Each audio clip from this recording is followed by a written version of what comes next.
Maintenant, nous nous trouvons il y a environ 5000 ans.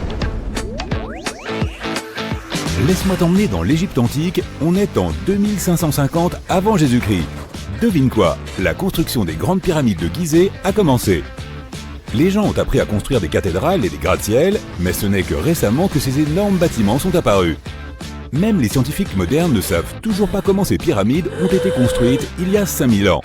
Il n'est donc pas étonnant qu'elles fassent partie des 7 merveilles du monde antique.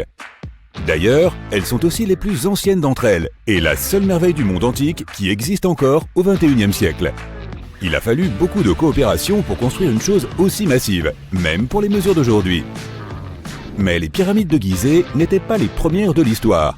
La première, appelée la pyramide à degrés, a été construite environ 80 ans avant la première pyramide de Gizeh, en 2630 avant Jésus-Christ, pour le roi Djoser. Elle n'était pas censée être extraordinaire, mais elle a fini par être très impressionnante. Il s'agissait d'une pyramide composée de 6 couches de pierre en escalier. Elle mesurait 62 mètres de haut, soit la hauteur d'un immeuble de 19 étages. Et c'était le plus haut bâtiment qui existe à l'époque.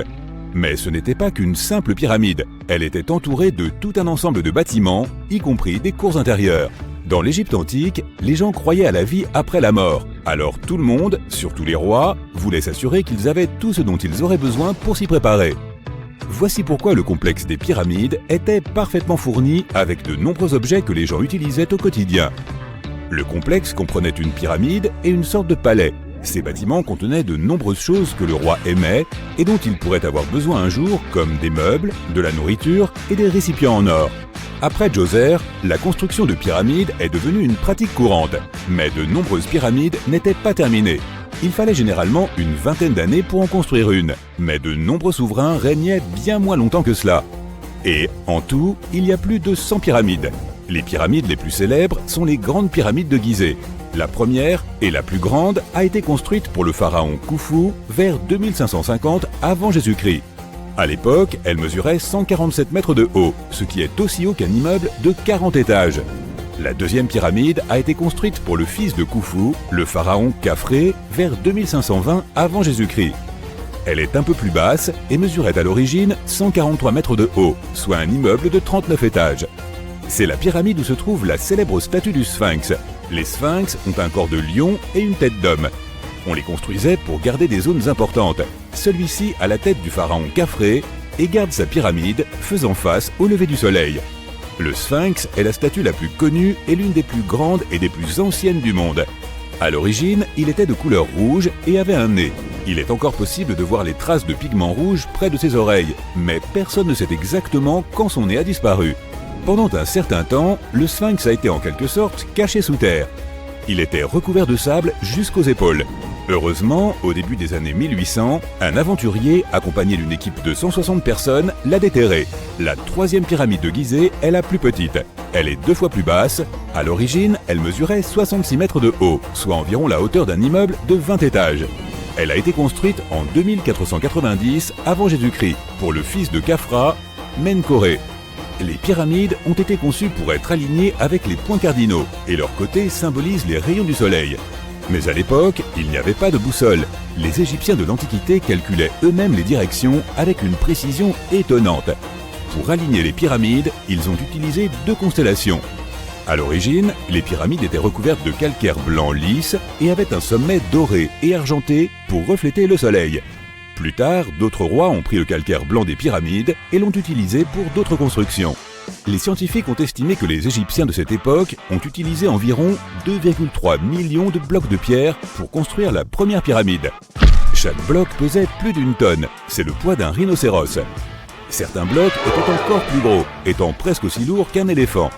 Il y a 4 millénaires et demi, il n'y avait aucun équipement moderne pour aider à la construction. Il n'y avait pas de machines, pas de roues et même pas d'acier. Le seul métal dont ils disposaient était le cuivre. Aujourd'hui encore, les scientifiques ne savent pas exactement comment les Égyptiens ont réussi à construire les pyramides. Il ne reste aucun document qui pourrait nous éclairer à ce sujet. Certains pensent même que les Égyptiens voulaient garder le secret et qu'ils n'ont pas laissé d'archives à cet effet. Beaucoup croient que ce sont des gens pauvres et des étrangers qui ont construit les pyramides, mais ce n'est pas vrai. En fait, les bâtisseurs étaient des ouvriers très qualifiés et ils étaient bien nourris et bien payés. Les archéologues affirment que les bâtisseurs vivaient dans une ville provisoire à proximité et constituaient une communauté très organisée avec un chef bien déterminé. Les scientifiques affirment qu'environ 20 000 personnes ont travaillé sur chaque complexe de pyramides et qu'il a fallu environ 20 ans pour les construire. Il s'agissait probablement d'un projet national. Les ressources du site de construction étaient importantes et la nourriture et les produits de première nécessité devaient provenir de toutes les régions d'Égypte. Même avec tout ce soutien, on ne sait toujours pas comment les gens ont réussi à tailler, transporter et monter ces énormes pierres. Selon l'une des théories, les pierres ont probablement été transportées sur des bateaux le long du Nil. Ensuite, il y avait une partie plus difficile. Il fallait les déplacer vers le site de construction. Pour cela, ils ont probablement utilisé des traîneaux en bois. Il n'était pas très difficile de les tirer car le sable, mélangé à la bonne quantité d'eau, était assez lisse. Et 10 personnes pouvaient déplacer un traîneau assez facilement, même avec une pierre qui pesait 1 tonne. Enfin, un dernier problème, les pierres devaient être soulevées et mises en place. Les archéologues ont découvert les restes d'un système de rampe qui remonte à l'époque de la construction des pyramides. Il est fort probable que les Égyptiens aient conçu un système unique pour déplacer et tirer d'énormes blocs de pierre.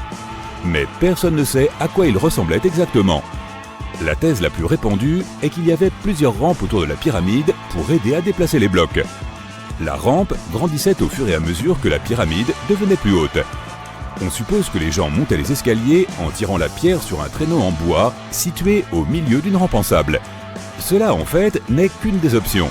Certains disent que les rampes faisaient le tour de la pyramide, d'autres affirment que les rampes étaient à l'intérieur. Mais nous ne serons jamais certains, et cela restera toujours un mystère. D'ailleurs, c'est ce que voulaient les Égyptiens de l'Antiquité. Étonnamment, il n'y a pas grand-chose à l'intérieur des pyramides. La plupart d'entre elles ne sont que des pierres solides avec très peu d'espace ouvert. Mais jetons un rapide coup d'œil à l'intérieur de la plus grande des pyramides de Gizeh.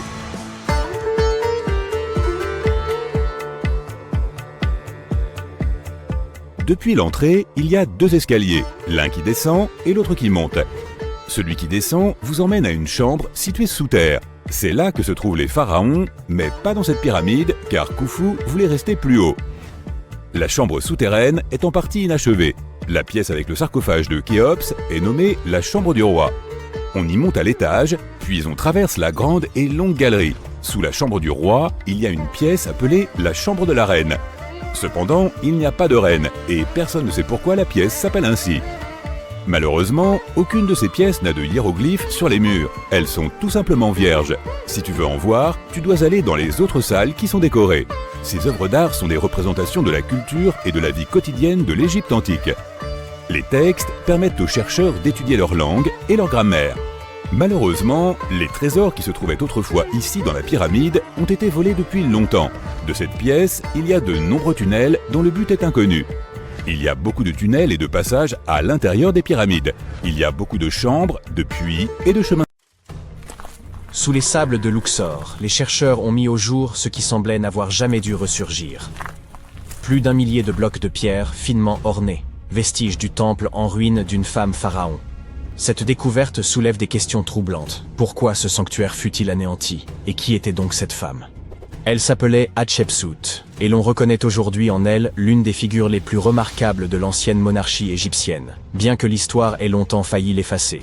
Elle régna au sein de la 18e dynastie, entre 1479 et 1458 avant notre ère. Elle se distingua par de vastes projets architecturaux, des campagnes militaires victorieuses et des échanges commerciaux florissants.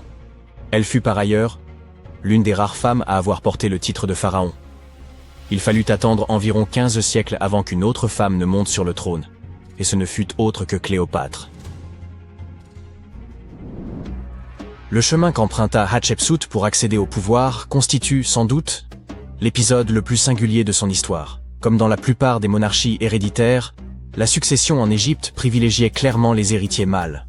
Ainsi, lorsque Thoutmôsis Ier eut pour premier enfant une fille, l'ordre dynastique s'en trouva profondément contrarié. À la mort du souverain, quelques années plus tard, le trône revint à Thoutmôsis II, qui régna brièvement, avant de le transmettre à son jeune fils, Thoutmôsis III, encore en bas âge. Hatshepsut se trouvait être la belle-mère du futur pharaon. Elle endossa donc naturellement le rôle de régente auprès de son beau-fils, trop jeune pour gouverner. Mais au bout de 7 années, elle prit une initiative sans précédent. Elle s'empara du pouvoir suprême et s'autoproclama pharaon d'Égypte. Il ne s'agissait pas d'une simple ambition personnelle. Hatshepsut avait pleinement conscience que, pour asseoir son autorité, elle devait se faire reconnaître comme souverain légitime. Elle adopta donc les attributs royaux dans leur intégralité, y compris la barbe postiche symbolique des pharaons. Statues et hiéroglyphes la représentaient fréquemment en homme, arborant le pagne traditionnel et la coiffe sacrée. Ce n'était toutefois nullement un déguisement. Les spécialistes s'accordent à dire qu'elle n'a jamais cherché à dissimuler son identité. Sur ces statues, on retrouve fréquemment des titres féminins comme « fille de Ré », ainsi que des formules grammaticales mêlant les genres, à l'instar de « Sa Majesté » elle-même. Par ses choix, elle signalait clairement qu'en dépit de l'adoption des symboles royaux masculins, elle assumait pleinement sa condition de femme. Mais cette stratégie ne suffisait pas. Afin de légitimer son autorité, elle imagina une généalogie d'origine divine soigneusement construite. Elle déclara que le dieu Ammon, prenant l'apparence de son père Thoutmôsis Ier, s'était uni à sa mère, faisant d'elle l'issue de l'union céleste. Cette revendication était loin d'être anodine. Les pharaons étant perçus comme des dieux sur terre, le fait de s'associer à Ammon renforçait considérablement la légitimité de son ascension. Les bas-reliefs des temples figuraient cette naissance divine, Ammon la désignant comme son héritière légitime. Ces récits n'étaient pas de simples mythes, mais des instruments politiques destinés à asseoir son autorité sans contestation. Elle adopta en outre un nouveau nom, Mat-Kare, que l'on peut traduire par « la vérité est l'âme du dieu soleil ». Le concept de Maat occupait une place essentielle dans la pensée religieuse égyptienne, incarnant l'ordre, la justice et l'harmonie sacrée. Il appartenait au pharaon de faire régner ce principe pour préserver l'équilibre du royaume. En choisissant ce nom, Hatshepsut affirmait son statut de souveraine légitime, investie d'un devoir sacré. Son règne fut remarquable. Elle guida l'Égypte vers une période florissante, marquée par la paix, l'essor économique et de vastes chantiers architecturaux. Elle entreprit la restauration de nombreux sanctuaires à travers le pays, mais son œuvre la plus emblématique demeure son temple de Deir el-Bahari, un édifice d'une beauté saisissante, creusé dans les falaises de Luxor. Hatshepsut lança l'un des chantiers les plus ambitieux de toute l'histoire égyptienne, ordonnant l'édification de temples, d'obélisques et de monuments destinés à graver son règne dans l'éternité. Certains avancent qu'elle poursuivit les travaux de l'allée des Sphinx, cette majestueuse voie bordée de statues qui menait au sanctuaire de Karnak. Pour beaucoup, son accomplissement architectural le plus remarquable réside dans les obélisques monumentaux qu'elle fit tailler d'un seul bloc de granit. L'un d'eux, pesant plus de 320 tonnes, se dresse encore de nos jours. Mais au-delà de l'architecture, elle étendit aussi l'influence de l'Égypte par le commerce. Elle dépêcha une expédition vers le mythique pays de Pont, que l'on situe aujourd'hui en Somalie ou en Érythrée, en rapportant des trésors tels que l'or, l'ivoire ou des créatures exotiques. Cette flotte, fendant la mer Rouge, inaugura la première mission commerciale documentée de ce type, forgeant des liens économiques durables pour les générations futures. Et pourtant, malgré cette réussite éclatante, un fait troublant survint après la disparition d'Hatshepsut. Son successeur, et beau-fils, Thoutmôsis III, longtemps éclipsé par son règne, prit une décision radicale. Il ordonna l'effacement de son nom de la mémoire collective. Ses statues furent mutilées, ses inscriptions effacées, ses hauts faits attribués à d'autres. Tout se passa comme si elle n'avait jamais existé.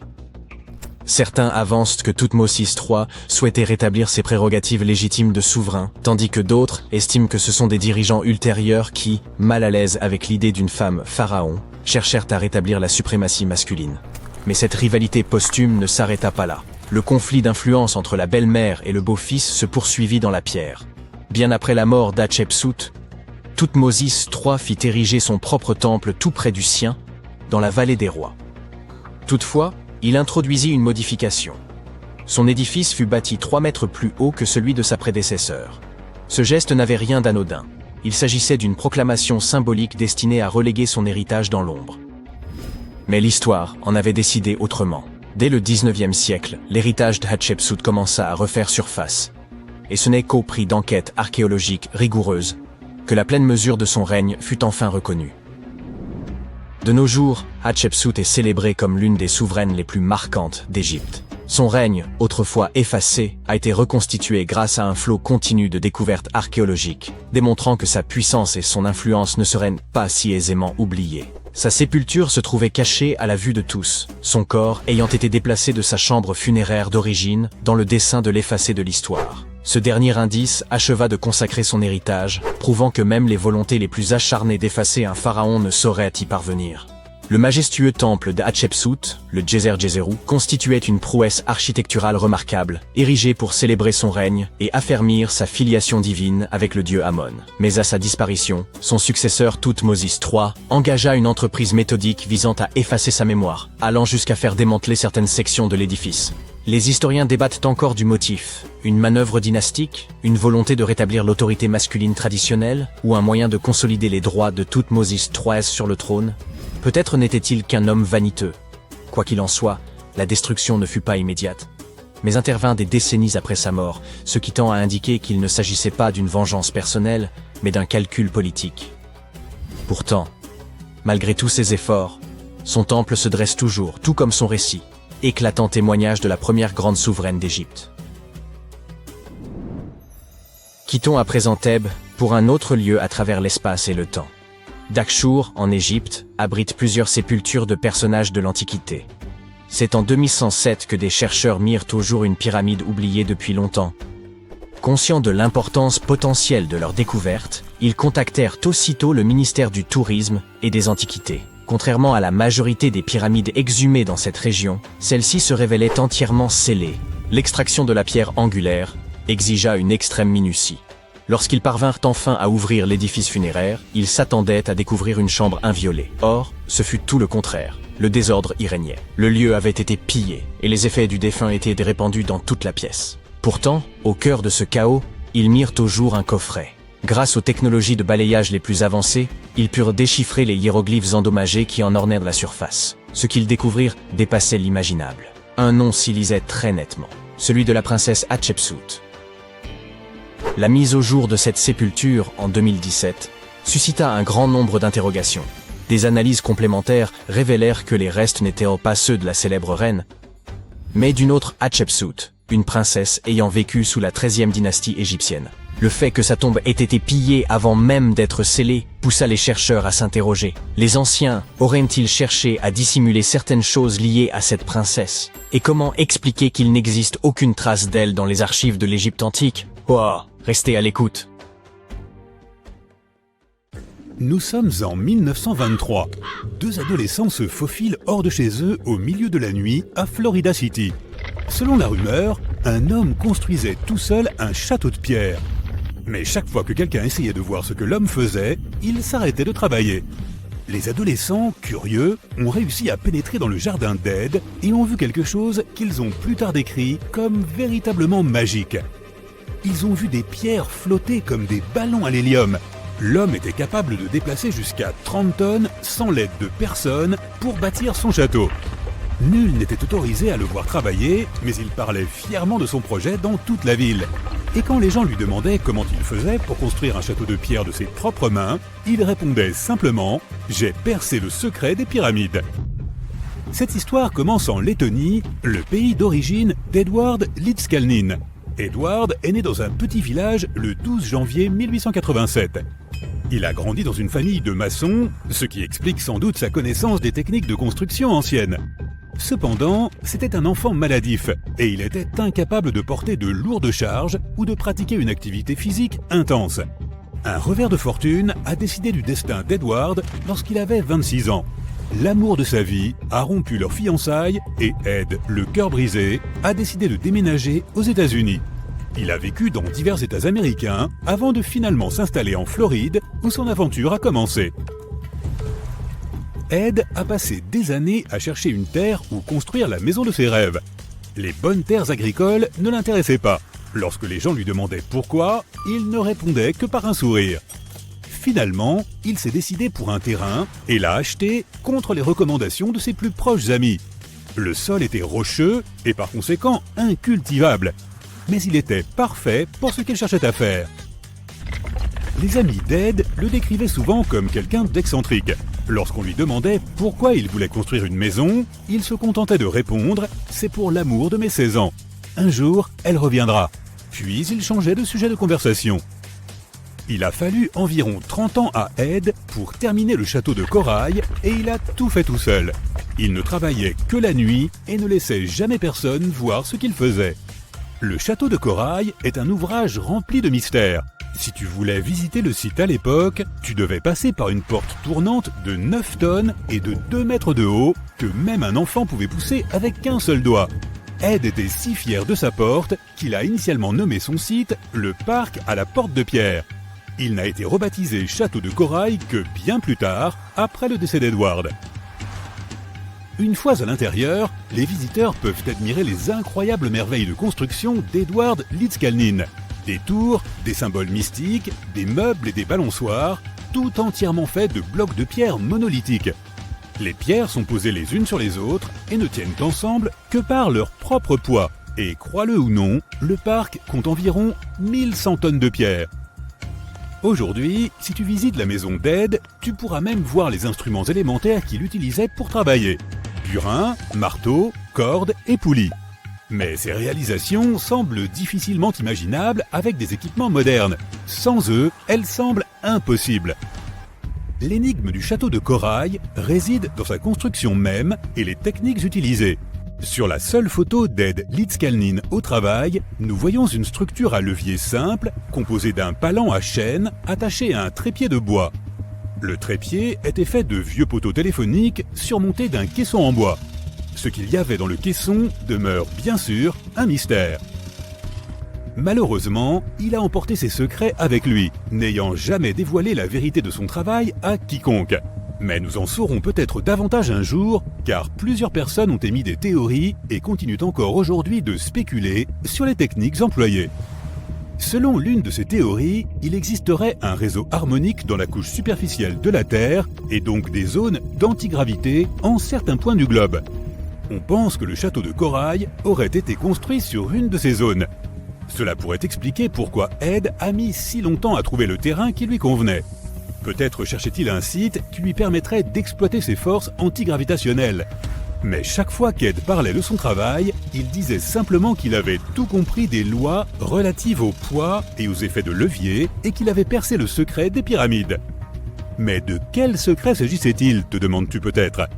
D'après Ed lui-même, tout reposait dans le magnétisme. Il a même publié un texte intitulé « Le courant magnétique ». Il y explique que toute chose contient des particules magnétiques, il ne reste qu'à découvrir où elles se trouvent exactement à l'intérieur de tel ou tel objet. Et ainsi, les objets peuvent être soulevés et déplacés sans presque aucun effort. Un peu comme on déplace quelque chose de lourd sous l'eau. Les scientifiques disent que si nous supposons qu'Ed Lidskalnin et les bâtisseurs de pyramides ont utilisé la même technique, il n'aurait fallu qu'environ 4700 ouvriers pour construire la grande pyramide de Gizeh, au lieu des 20 à 100 000 estimés habituellement. Mais cette histoire recèle encore de nombreux mystères. À la fin des années 1920, Ed terminait la construction de son château de corail à Florida City. Des rumeurs sur son travail s'étaient répandues dans toute la ville. Les gens disaient qu'Ed cachait de l'argent quelque part dans sa maison. Une nuit, un groupe d'hommes a attendu qu'Ed se trouve seul pour s'introduire dans le château et le cambrioler. Ils n'ont pas trouvé d'argent et n'ont heureusement pas fait de mal à Ed. Mais les jours suivants, celui-ci a décidé qu'il valait mieux qu'il quitte ces terres. Bien sûr, il n'a pas emporté que sa brosse à dents avec lui. Il a décidé de déplacer l'ensemble du château de corail sur un autre site, à 10 km de l'endroit où il avait bâti son parc. La légende raconte qu'Ed aurait engagé un chauffeur de camion en exigeant qu'il garde le secret sur ce qu'il avait l'intention de faire. Il lui a demandé de regarder ailleurs pendant qu'il chargeait le camion tout seul, déplaçant toutes les pierres sans aucune aide. Une fois le camion rempli, Ed est allé installer son château à Homestead, en Floride, où le parc se trouve encore aujourd'hui. En 1986, on a envoyé une équipe d'ingénieurs de l'Université de Floride pour tenter de réparer la porte d'entrée du parc, ce portail tournant de 9 tonnes dont Ed était si fier. Ils s'y sont rendus munis des équipements les plus modernes, parmi lesquels une grue de 20 tonnes. Lorsque les ingénieurs ont démonté la porte, ils ont remarqué qu'Ed avait placé une étrange pierre circulaire au-dessous. Les ingénieurs ne comprenaient pas comment cette pierre de la taille d'un frisbee pouvait soutenir un poids de 9 tonnes sans être immédiatement réduite en miettes. Ils ont envoyé la pierre au département de géologie de l'Université de Floride, mais les géologues l'ont simplement renvoyée en affirmant qu'ils ne savaient pas d'où elle pouvait provenir. Rien dans leur base de données ne pouvait les renseigner sur son origine. Les ingénieurs ont remis la porte de 9 tonnes en place en essayant d'utiliser d'autres techniques. Au début, cela ne fonctionnait pas sans la base qu'Ed avait utilisée. Ils ont donc dû couper directement dans la pierre pour que la porte puisse à nouveau tourner, prouvant du même coup qu'aucune technologie moderne ne pouvait reproduire ce qu'Ed avait fait tout seul. Avance rapide jusqu'en 2011. Un homme a prétendu avoir percé le mystère des bâtisseurs de pyramides et d'Ed Litzkalnin lui-même. Wally Wallington, un ouvrier du bâtiment à la retraite du comté de Lapeer dans le Michigan, a réussi à construire quelque chose en utilisant des techniques similaires à celles utilisées par Ed. Wallington est célèbre pour avoir bâti son propre Stonehenge dans le Michigan. On dit qu'il a utilisé des machines simples, des leviers et des contrepoids pour déplacer des blocs de béton de plusieurs milliers de kilos. Contrairement à Ed, Wallington a partagé ses techniques avec le public. De multiples vidéos présentent les techniques d'ingénierie qu'il a mises au point en n'employant que des matériaux très simples. C'est vraiment impressionnant. Il a déplacé sa grange entière sur un autre site en n'utilisant que des outils élémentaires. Cependant, il n'y a aucun moyen de savoir si ce sont les mêmes techniques que celles utilisées pour la construction du château de corail. À ce jour, les secrets du célèbre château n'ont toujours pas été élucidés. Mais qui sait, nous y... Ce n'est pas le décor de Dune, mais une véritable cité désertique située au Niger.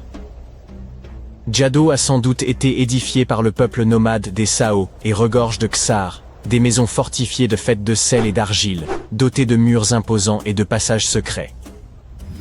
Perchée au cœur du désert, elle constituait autrefois une étape essentielle pour les caravanes transsahariennes, mais elle essaie désormais un repère pour les contrebandiers et les bandits. L'accès y est interdit depuis 2002 en raison de sa dangerosité. Et l'origine des Ksar demeure nimbée de mystère. Aucune étude archéologique n'a été menée, laissant de nombreuses questions sans réponse. Même aujourd'hui, les sables changeants révèlent et dissimulent des parties de ces anciennes ruines, alimentant les spéculations sur ce qui pourrait encore être caché sous le désert. En parlant de structures enfouies, les chercheurs ont été stupéfaits par la découverte de tubes de lave en Arabie Saoudite. Ces passages souterrains se forment lorsque la lave en fusion refroidit. Les chercheurs pensent que d'anciens nomades ont pu utiliser ces tunnels pour survivre aux conditions désertiques extrêmes. Lors de leur excavation, les archéologues ont mis au jour des artefacts, des peintures rupestres et des restes squelettiques. L'art et les ossements d'animaux suggèrent que les personnes ayant utilisé ces tunnels étaient probablement des bergers. On tente encore de déterminer si ces groupes y résidaient sur de longues périodes, ou si les tunnels ne servaient que de refuge temporaire. La pyramide de Khéops se dresse depuis des millénaires, mais elle continue de receler des secrets. Grâce à une technologie de balayage avancée, les scientifiques ont découvert 2 structures cachées sous un ancien site funéraire. La première forme une structure peu profonde en elle, tandis qu'en dessous se trouve un espace bien plus vaste, qui pourrait être un lieu de sépulture ou une chambre. La structure plus petite a été délibérément remplie de sable, tandis que la plus profonde pourrait être une chambre vide. On estime que les 2 sont reliés, peut-être par un passage menant à une chambre secrète. Cette découverte est d'importance capitale, car elle pourrait nous offrir de nouvelles perspectives sur les bâtisseurs des pyramides et leurs motivations. Le monde est riche en écrits anciens, mais certains messages demeurent impénétrables, à l'instar du mystère de la tablette de Bachplémy. Cette pierre énigmatique, extraite d'un lac en Géorgie, est recouverte de symboles que personne n'arrive à déchiffrer. Malgré les progrès technologiques, les experts restent totalement déconcertés. Cette tablette, de la taille d'un livre, comporte 60 symboles gravés avec soin sur sa surface. Mais 39 d'entre eux ne correspondent à aucune langue connue. Certains de ces symboles ressemblent à ceux des civilisations anciennes du Moyen-Orient, de l'Inde et de l'Égypte, mais aucun n'est parfaitement identique. Pour compliquer davantage les choses, une partie de la tablette est brisée, laissant un fragment irrémédiablement perdu. Pour exclure toute supercherie, les scientifiques ont minutieusement examiné la tablette. Ils ont confirmé qu'elle était constituée de basalte vacuolaire, une roche locale d'une grande dureté. Quiconque a sculpté ces symboles devait posséder une grande expertise. Sur la base de découvertes archéologiques similaires, les spécialistes estiment que la tablette pourrait dater de la fin de l'âge du bronze ou du début de l'âge du fer. Certains symboles se répètent, ce qui pourrait indiquer qu'ils représentent des chiffres. Il se pourrait qu'il s'agisse d'un inventaire, d'un registre de bataille ou même d'une offrande aux dieux. Tant que le code n'aura pas été décrypté, la tablette de Bach-Plémy restera un mystère insondable des profondeurs de l'histoire. Les experts sont toujours déconcertés par la signification de ce disque minoen. Le disque de Phaistos est l'une des découvertes les plus mystérieuses de la civilisation minoenne. Cet objet en argile de 15 cm, découvert en 1908, comporte des marques en spirale étranges que personne n'a encore complètement décodées. Le disque comporte 240 et un symboles des deux côtés, représentant tout, des humains et des animaux aux outils et aux plantes. On a proposé de nombreuses théories sur la signification de ces symboles. Certains pensent qu'il pourrait s'agir d'une forme archaïque de grec, d'autres y voient une prière ou un hymne, et certains croient même que cela pourrait être une lettre d'un roi d'Anatolie adressée à un souverain grec. Voyons qui sera le premier à résoudre ce mystère. C'est toujours une journée palpitante pour un archéologue lorsqu'il découvre quelque chose d'aussi impressionnant qu'une tête en marbre vieille de 2000 ans. Une mission archéologique française a entrepris des fouilles dans une vieille maison médiévale proche d'Alexandrie, en Égypte, et a mis au jour la tête d'une statue représentant un vieil homme, probablement malade. Cette statue date de la dernière dynastie égyptienne avant l'annexion de l'Égypte par l'Empire romain, et le site de sa découverte est lié à des figures historiques comme Cléopâtre et Marc-Antoine. Pour les archéologues, même les plus petites trouvailles sur ce site revêtent une grande importance. Vous avez sûrement entendu parler de Lucie, l'Australopithèque, un ancêtre précoce des humains? Eh bien, des scientifiques ont retrouvé des empreintes de son espèce quelque part en Tanzanie. Les empreintes de l'étolie, comme on les appelle, ont plus de 3 millions d'années. La piste s'étire sur 27 mètres et comprend environ 70 empreintes, laissées par un groupe d'humains primitifs ayant traversé des cendres volcaniques humides. Ce qui est fascinant, c'est que ces premiers humains marchaient déjà sur 2 pieds, comme nous, sans être courbés comme des singes. L'espacement rapproché des empreintes montre qu'ils avaient probablement des jambes et une foulée plus courte que la nôtre aujourd'hui. Dans un ancien temple égyptien, des archéologues ont découvert un sanctuaire d'apparence banale. Un lieu dédié aux faucons et à 2 divinités. L'une d'elles avait une tête de faucon, tandis que l'autre portait une couronne ornée d'un disque solaire et des cornes de vache. Mais la découverte la plus intrigante était une inscription qui disait « Il est inapproprié de faire bouillir une tête ici ». Au centre du sanctuaire, 15 faucons sans tête étaient soigneusement disposés sur un piédestal, probablement en offrande à la divinité analogue. Une théorie avance que les oiseaux ont d'abord été bouillis, peut-être pour retirer leurs plumes, avant d'être placés dans le sanctuaire, conformément à la règle étrange gravée dans la pierre. Les archéologues ont également retrouvé à proximité un harpon en fer de 33 cm. Sa fonction exacte reste inconnue, bien que le sanctuaire contienne également des restes de poissons, de mammifères et d'œufs d'oiseaux, ce qui suggère que les rituels incluaient peut-être des festins. Et parlant de l'Égypte antique, voici Hathor. Les scientifiques l'ont nommé d'après la déesse égyptienne de la maternité, de la musique et du chant. Cette statue en bois, exposée au Metropolitan Museum of Art de New York, était vue comme un simple objet décoratif jusqu'à ce qu'un secret surprenant soit révélé. En utilisant une machine à rayons X, les experts ont découvert un mécanisme à l'intérieur, avec des poulies et des axes reliant son épaule à sa jambe gauche. Lorsqu'il est activé, le système permet à sa main de monter et de descendre. Une véritable prouesse d'ingénierie vieille de plus de 3000 ans. Cette statue a été façonnée durant le Moyen Empire égyptien, vers 1800 avant notre ère, et est souvent comparée aux automates du 19e siècle, en raison de sa conception avancée. Il est probable que la statue ait été utilisée lors de cérémonies religieuses, symbolisant le rôle d'Hathor dans les arts. Les traits d'Hathor sont finement peints et accentués de feuilles d'or, ce qui laisse à penser que les Égyptiens possédaient une compréhension précoce de l'automatisation et de l'ingénierie mécanique. La fonction de la statue pourrait être liée à des rituels dans les temples où la musique et la danse occupèrent une place centrale dans les cultes. Une découverte inattendue a eu lieu dans le nord du Koweït, où une équipe polono-koweïtienne a déterré une statue mystérieuse vieille de 7500 ans. Cette statue présente un crâne allongé, sans bouche, des yeux étroits et un nez aplati. Elle est qualifiée de figurine ophidienne, nommée d'après le grec pour serpent, et elle aurait été fabriquée par la culture obéide, une civilisation réputée pour son savoir-faire en poterie. Bien que le rôle exact de cette étrange statue reste inconnu, il est possible qu'elle ait été liée à des rituels ou à des pratiques symboliques. Certains scientifiques estiment que ces figurines, retrouvées dans des maisons ou des lieux de sépulture, étaient associées à des croyances culturelles importantes. Comme nous ne pouvions pas aborder les mystères irrésolus de ce monde sans mentionner ces crânes allongés. Dans le désert péruvien, des chercheurs ont mis au jour 5 squelettes anciens, dont 2 présentaient des crânes allongés de façon artificielle. Bien que la déformation crânienne ait été courante dans diverses cultures, ces crânes échappent à toute explication. Les légendes locales évoquent les gentils, une mystérieuse race bannie sous terre par les dieux. Certains affirment que ces crânes représenteraient cette race. Étonnant. Des scientifiques ont mis au jour une cité enfouie sous les pyramides d'Égypte. Sa taille est vertigineuse, bien au-delà de celle du plus vaste hypermarché que vous puissiez concevoir. Galeries, chambres souterraines, structures verticales. Nul ne saurait dire aujourd'hui à quoi elles servaient. Commençons par le commencement.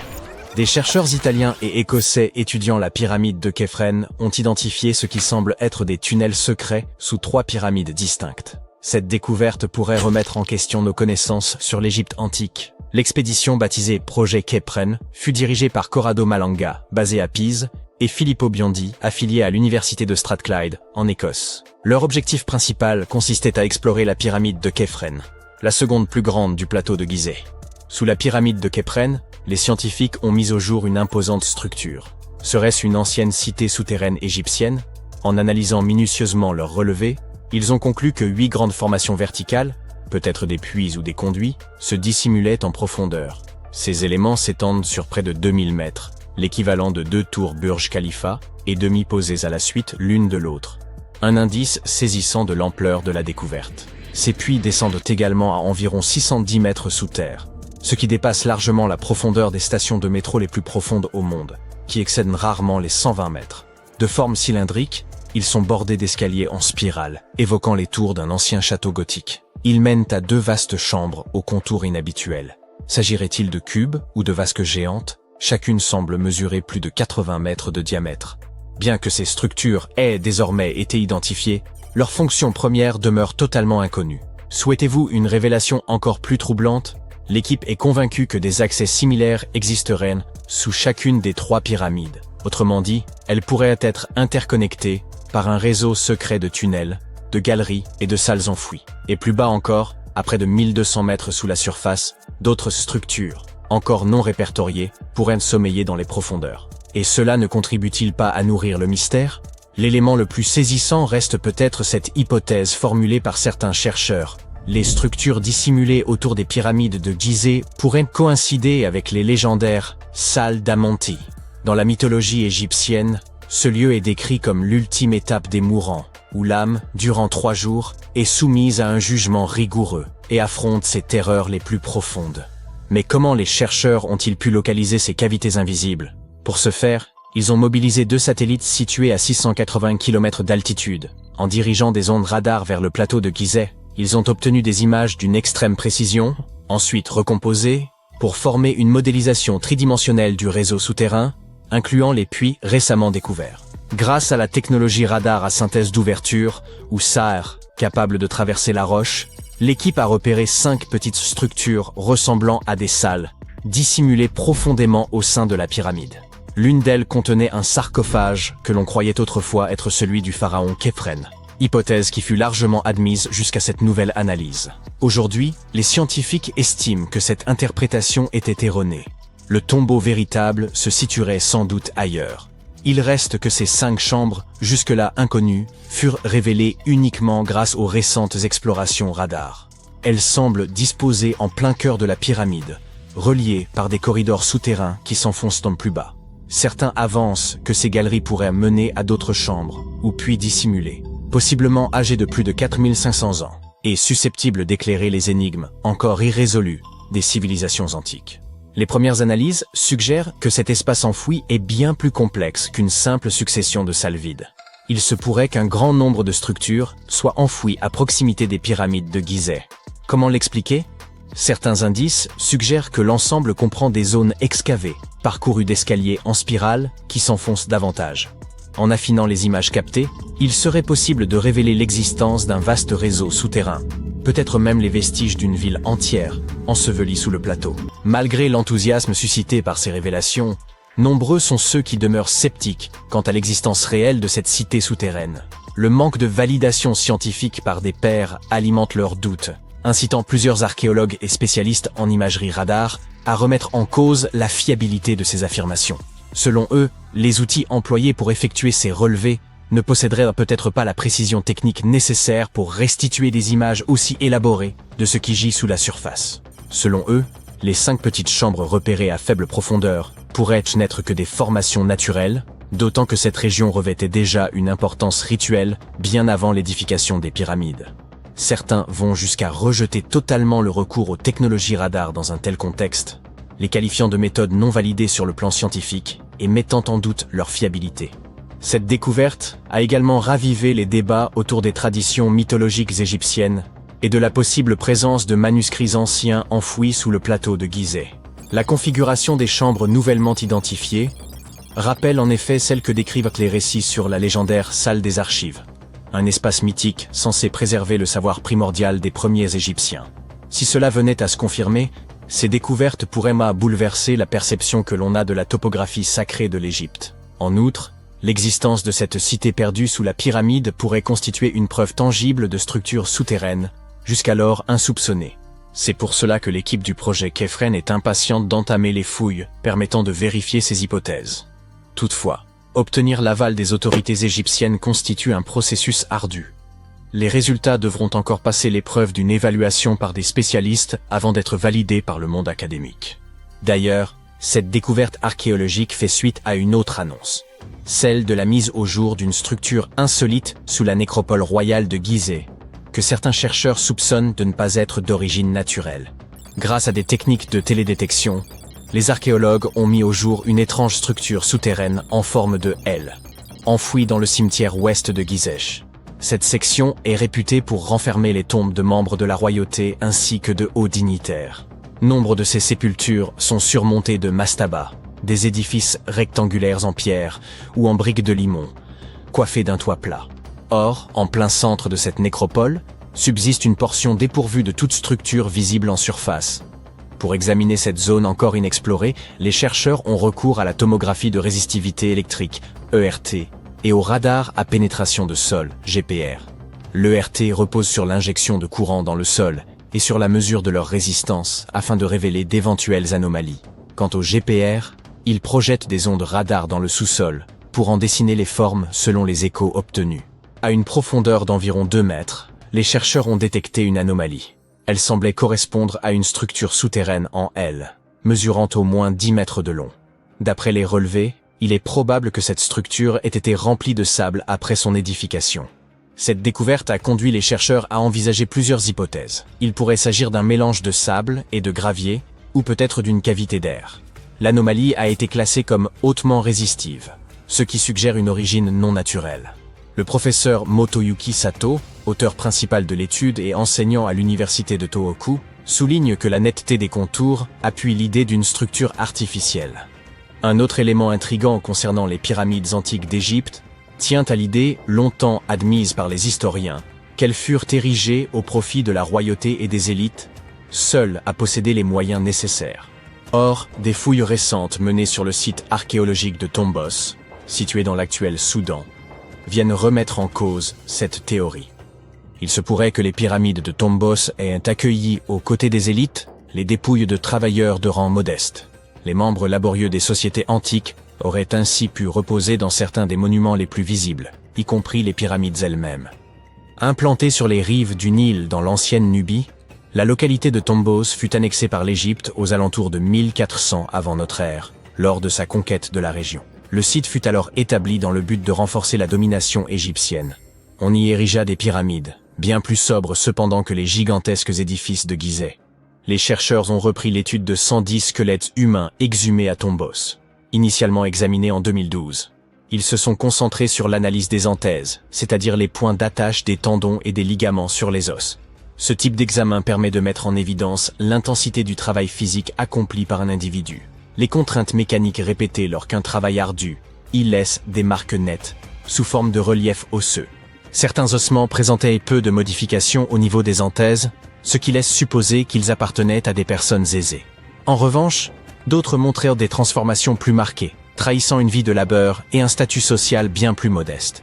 Ces résultats pourraient profondément remettre en cause les idées reçues sur les sépultures pyramidales, notamment l'hypothèse selon laquelle seuls les puissants accédaient à ces tombeaux prestigieux. Cette récente étude suggère que des individus d'humbles conditions auraient eux aussi pu se trouver. Nous sommes en 1898 et tu participes à des fouilles à Saqqara. Cet endroit, situé non loin du Caire, regorge de tombes anciennes et de pyramides. En bon aventurier, tu espères trouver quelque chose de vraiment cool et devenir célèbre. De l'or, des manuscrits, des cartes au trésor, des momies de pharaons. Mais tu trouves un oiseau en bois. Tu es très déçu. Ça ressemble à un simple jouet. Un jouet ancien, mais un jouet tout de même. Tu es alors loin de te douter que, dans quelques années, quelqu'un affirmera qu'il s'agit en fait d'un ancien monoplan. Cet objet, surnommé l'oiseau de Saqqara, est en bois de sycomore. Il a une envergure d'à peine 18 cm et pèse environ 40 grammes. Un beau souvenir de ton voyage en Égypte, à mon avis. Il a plus de 2000 ans et est assez simple, sans plumes gravées ni aucune autre décoration. Il a cependant un bec et des yeux, ce qui le fait un peu ressembler à un faucon, l'emblème du dieu Horus. Sa queue a quelque chose d'inhabituel, elle est carrée, étrangement droite, et on dirait qu'une pièce aujourd'hui manquante venait autrefois la compléter. Nous adorons résoudre les mystères, du coup, plusieurs théories ont été avancées au sujet de cet oiseau. La première, toute simple, est qu'il s'agissait d'un objet cérémoniel. La deuxième idée est qu'il s'agissait du jouet d'un enfant né dans une famille aisée. Il pourrait s'agir d'une sorte de boomerang, très populaire dans l'Égypte ancienne. Enfin, selon une autre théorie, l'oiseau aurait été utilisé comme girouette. Mais cette théorie n'a pas été retenue, car la figurine ne présente aucun trou ou marquage, à l'exception de celui qui a été fait au musée du Caire pour la fixer sur son socle. Il n'y avait donc jadis aucun moyen de l'accrocher. Près d'un siècle après la découverte de l'oiseau, l'égyptologue Khalil Messia a proposé une nouvelle théorie selon laquelle il pourrait s'agir d'un modèle de monoplan. Selon lui, il manquait à l'oiseau un empennage horizontal. Par ailleurs, ses ailes étaient placées à angle droit, comme celles des avions modernes. Cela aurait pu servir à générer la portance aérodynamique nécessaire au vol. Le docteur Messia a également affirmé qu'il était courant à l'époque de placer des modèles miniatures d'inventions technologiques dans les tombes. Les anciens Égyptiens ont-ils vraiment inventé l'avion en 200 avant notre ère? Cela aurait beaucoup contrarié les frères Wright, que l'on considère comme les inventeurs de l'aviation. Ils n'ont effectué leur premier vol qu'en 1903. Afin de nous en assurer, il nous faudrait tester le modèle. Mais le musée égyptien ne laisserait probablement personne lancer en l'air cette précieuse pièce de collection.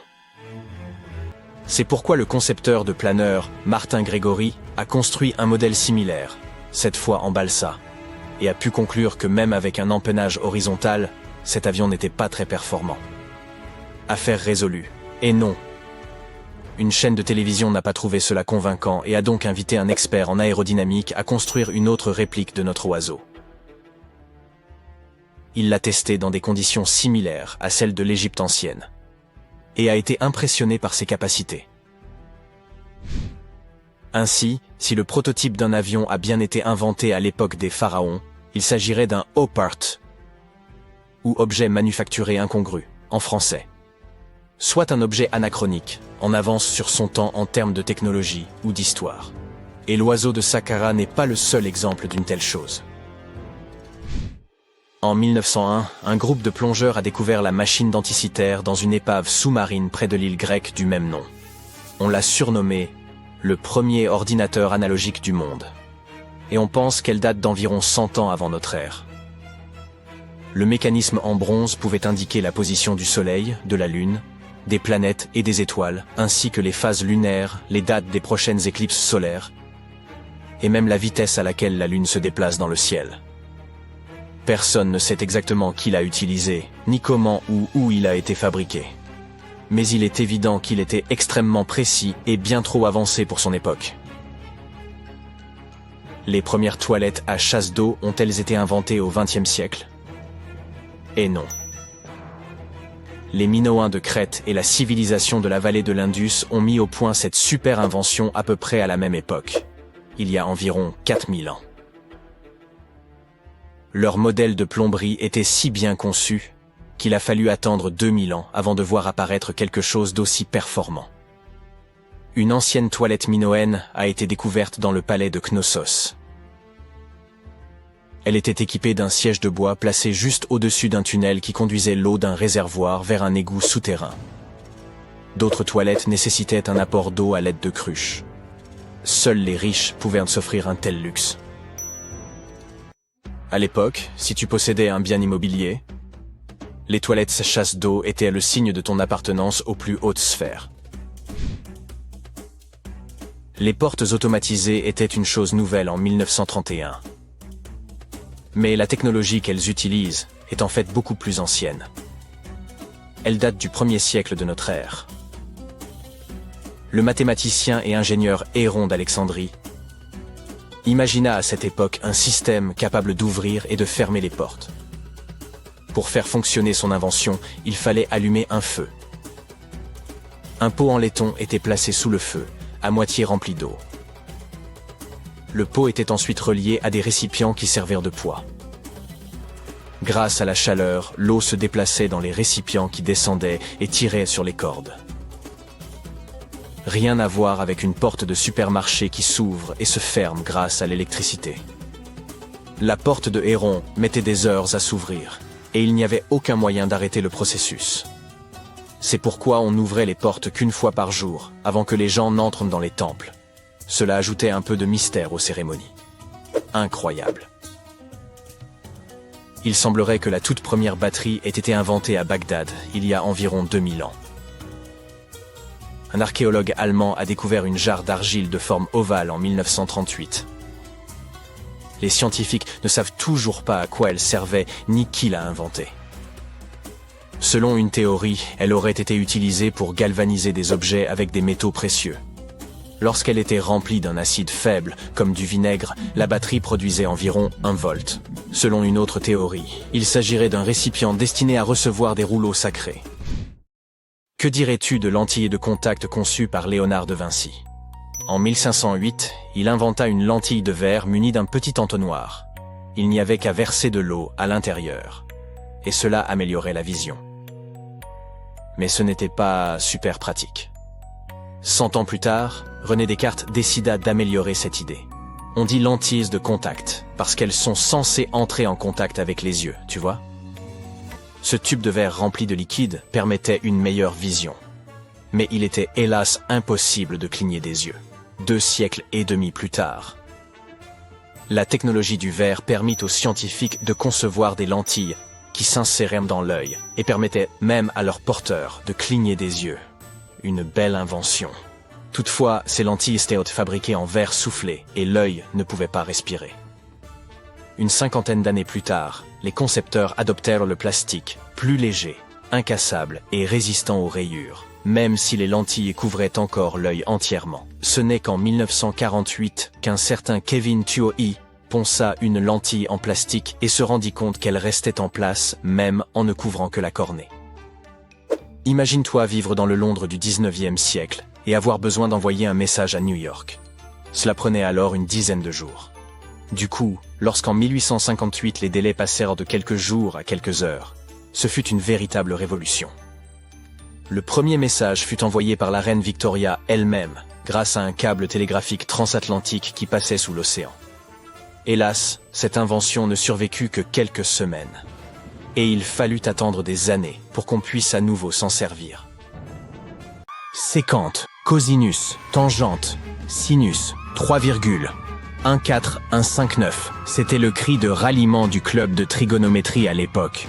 Pour tous les autres élèves du cours de mathématiques, des termes tels que sinus, tangente et pi étaient tout simplement déconcertants. Qui les a inventés et pourquoi? Leur seul but était-il de rendre les choses plus difficiles pour les élèves? Eh bien, pas tout à fait. La trigonométrie a été inventée par les anciens Égyptiens. Ils avaient besoin de ces connaissances pour construire leurs pyramides, et ils ont fait du bon travail. La grande pyramide de Gizeh est toujours debout aujourd'hui, quelques 4500 ans après sa construction. Et personne n'a fait de réclamation. Sortons donc de cette salle de classe et partons pour un voyage dans le temps afin de percer les secrets de la précision des anciens Égyptiens. Vous voici sur le chantier de la Grande Pyramide, à une quinzaine de kilomètres du Caire en Égypte. La ville n'est pas encore là. Vous n'êtes entouré que du désert et des nombreux ouvriers. Ils transportent de gros blocs de pierre pesant chacun 2,5 tonnes. Ces blocs se trouvent sur des traîneaux de bois qui eux-mêmes reposent sur de gros cylindres. Une équipe de 8 hommes fait rouler ces blocs en avant. Cela fait tout de suite penser au rouleau d'une caisse enregistreuse de supermarché. Le principe est exactement le même, mais l'échelle est plus grande, beaucoup plus grande. Les scientifiques estiment que les Égyptiens ont utilisé 2,3 millions de blocs de ce type rien que pour la Grande Pyramide. Et le bloc qui se trouve devant vous est l'un des plus légers. Le plus lourd d'entre eux pesait près de 15 tonnes. Mais d'où venaient tous ces blocs? La plupart provenaient de carrières situées autour de Gizeh. Ce n'est pas très impressionnant, pensez-vous. Mais attendez de savoir comment les ingénieurs de l'Antiquité ont transporté du granit sur 800 km jusqu'à la pyramide. À l'époque, il n'y avait ni chemin de fer, ni autoroute. Mais il y avait le Nil, ce fleuve puissant. Les chercheurs pensent même que les Égyptiens ont creusé un canal pour relier le Nil directement au site de construction des pyramides. Il suffisait alors d'attendre le début de la saison des crues, et le tour était joué. La montée des eaux faisait flotter les lourds blocs de pierre. Mais comment ont-ils ensuite soulevé tous ces énormes cailloux sur la terre ferme pour les empiler ainsi jusqu'au sommet? Disposaient-ils de grues gigantesques? Les anciens Égyptiens ont contourné ce problème, littéralement.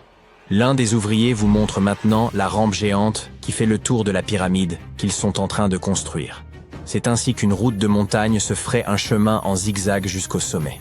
Si la rampe rejoignait directement le sommet de la pyramide, les ouvriers ne pourraient pas s'en servir pour tirer les blocs de pierre. Elle serait trop abrupte. Les scientifiques ont calculé que l'inclinaison maximale était de 8%.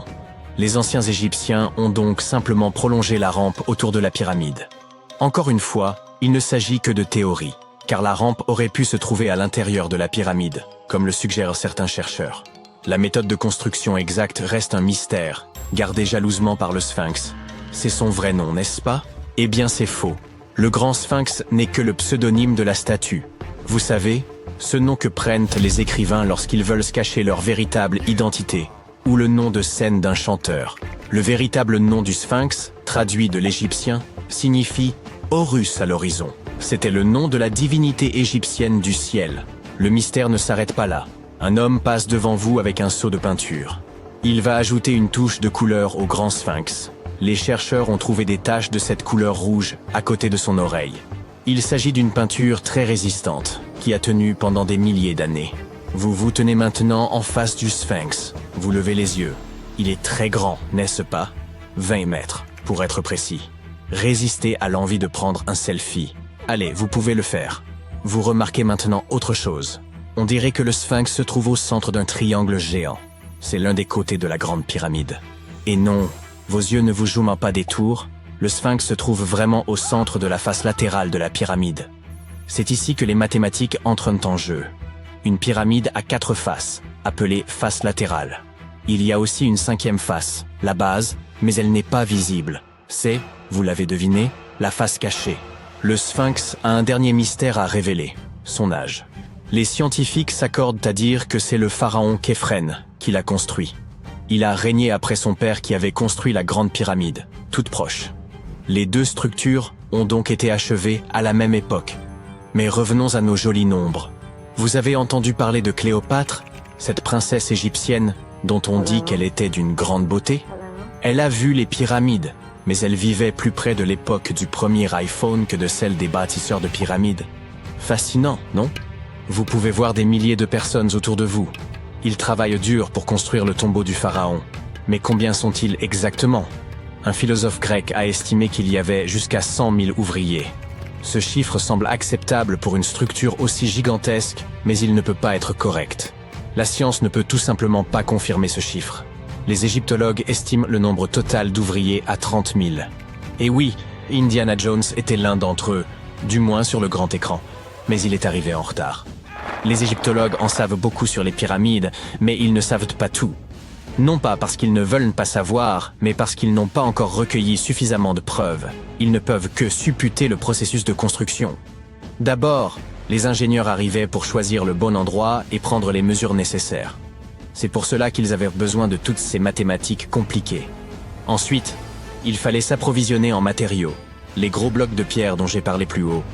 Les bateaux les livraient à l'emplacement de la future pyramide, et les ouvriers pouvaient enfin s'atteler à la tâche. Ils travaillaient en petits groupes, mais ils étaient au moins 2000 à ciseler et à sculpter à tout moment. Cela ressemble à un chantier d'aujourd'hui?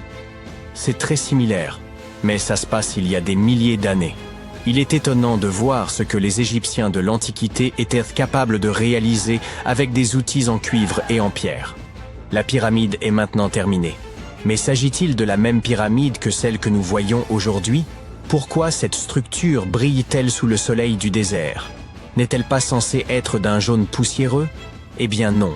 Au fil du temps, l'activité humaine et les éléments ont complètement décapé la couche extérieure des pierres. Des artisans experts avaient poli ces blocs en utilisant uniquement de la pierre et du sable. Le résultat final était une pierre lisse et brillante. Le jour de son achèvement, la grande pyramide de Gizeh était un triangle de lumière parfait. Ses faces polies étaient crantaux comme des miroirs géants, reflétant le puissant soleil égyptien. C'est à ce moment-là que vous devez mettre vos lunettes. La chose brillante que vous voyez au sommet de la pyramide est en réalité faite d'or. On appelle pyramidion la pierre de couronnement que l'on place tout en haut d'une pyramide. Elle était recouverte de feuilles d'or. Comme vous pouvez le deviner, ce sont ces pierres qui ont disparu en premier. Avant de vous ramener dans votre salle de classe, nous allons faire un autre arrêt. Nous nous rendons dans les îles britanniques. Et non, ce n'est pas à Stonehenge que nous allons. Il s'agit de Newgrange, dans le comté de Meath. Les scientifiques estiment que les anciens peuples d'Irlande ont construit ce monument de pierre aux alentours de 3200 ans avant notre ère. Il est donc plus ancien que Stonehenge et que la grande pyramide de Gizeh. La fonction du monticule circulaire de Newgrange est la même que celle de la grande pyramide et est tout aussi mystérieuse. On estime à plus de 220 000 tonnes le volume de pierres détachées présentes dans la vallée. Et il ne s'agit pas de pierres jetées au hasard sur une pile. L'ordre dans lequel elles sont disposées rend la structure imperméable. Cela expliquerait comment Newgrange a pu tenir si longtemps. N'avez-vous pas soudain envie de vous procurer un étui bien étanche pour votre téléphone? Vous êtes de retour à votre pupitre. Mais le cours de mathématiques d'aujourd'hui est la dernière chose à laquelle vous pensez. Vous pensez à la grandeur des pyramides égyptiennes. Et vous vous demandez si nous avons quelque chose de semblable aujourd'hui. Eh bien, sachez que les ingénieurs modernes sont tout aussi impressionnés que vous par la grande pyramide. On trouve une pyramide de verre dans la cour principale du célèbre musée du Louvre à Paris. Le panorama de San Francisco ne serait pas complet sans la Transamerica pyramide de 48 étages. Mais c'est à Las Vegas que l'on est allé le plus loin. C'est dans cette ville que se trouve l'hôtel Luxor. Il est très grand. C'est même la 3e plus grande pyramide de la planète. Et devinez ce qui se trouve juste devant. Oui, une réplique du Sphinx. Elle mesure 33,5 mètres de haut, soit 2 étages de plus que celle de Gizeh. Et oui, tout est plus grand à Las Vegas.